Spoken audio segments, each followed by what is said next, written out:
What's up, you guys? My name is Marcellus, and today I'm going to bring you a review of Bleach 540.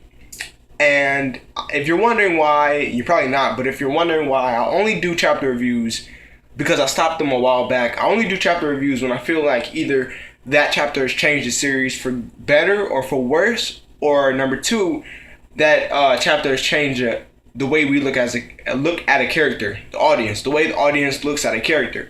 And the reason I'm doing a Bleach chapter review today is because of number two. This chapter has changed the way I looked at a character. Now, in the beginning, let me just give you a rundown of the chapter and give you my thoughts on it. So basically, we get Uetsu basically trying to reforge Ichigo's sword, and to help him with that, they have the Sword 5. Basically, 5 girls that can basically help reforge swords, Zanpakutos, stuff like that.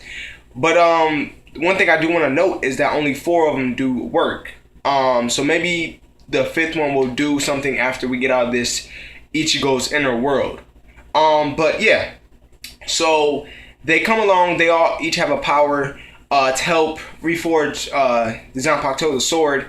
And my favorite one is the one that looks like Ichigo's final Getsuga Tensho, the one that pulls the tooth out and makes the hammer. She just has a cool character design, so I like her.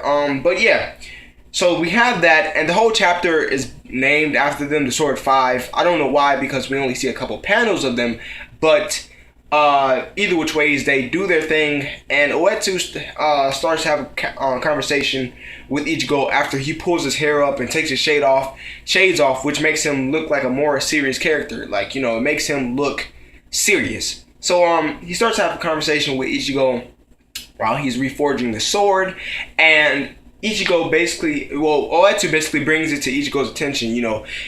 Did you ever wonder why when you touch the Asuchi, it turned white? And the reason is because that's your real Zanpakuto right there. And basically, his Hollow and his Zanpakuto are one. So, yeah, his Zanpakuto and his Hollow are fucking one. Now, when I read that, I went back to see if I was reading it correctly. I was like, Zanpakuto, that's his Zanpakuto. Well, no, that can't be his Zanpakuto because Zangetsu is his Zanpakuto. Well, I was fucking wrong. We find out that that's his real Zanpakuto, and Ichigo is just in awe because he's figured out what we figured out. If that's not his Zanpakuto, if that's his Zanpakuto, then who is Zangetsu? And then that's when Zangetsu makes his, entrance. And Uetsu tells him who Zangetsu is first. He's basically an image of who's trying to overrun the Soul Society. He doesn't say his name, but he says, like, who's trying to overrun the Soul Society. He doesn't say his name like he's fucking Lord Voldemort or something like that. But we basically find out that Zangetsu is Juha Bak, and Juha Bak from a couple thousand years ago. And I guess that's his Quincy powers manifested. His Quincy powers made that image of Juha Bak 1,000 years ago, and it makes sense because Juha Bak's blood is inside everybody. He's his son, stuff like that. His son in darkness. And my thing is, I always thought that Zangetsu looked kind of like Juha Bak. I never spoke on it though, because he had the stunner shades on, and I never spoke on it. I was like, that's fucking stupid. I won't speak on that. But it's just crazy because nobody noticed that. I never heard anybody mention that Zangetsu and Juha Bak looked anything alike, and they're kind of looking similar. It's only 1,000 years apart.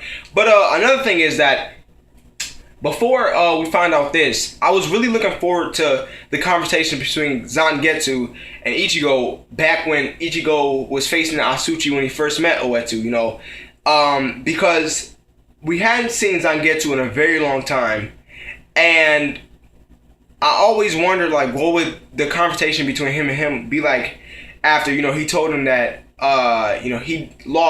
he didn't know how to take care of his Zanpakuto. And I always wondered what Zangetsu would say to him. Now I'm looking forward to this conversation even more because we find out that that's a manifestation of his Quincy's powers. Does that Zangetsu have the same mindset as Juha Bak in the present? Maybe he'll give us some information on Juha Bak. Who knows? I'm really confused right now. This shit is giving me a headache. But thank you guys for watching. I will see you guys later. Do not forget to like, comment, cat, get the fuck off the background. Like, comment, subscribe, and yeah, I will see you guys later.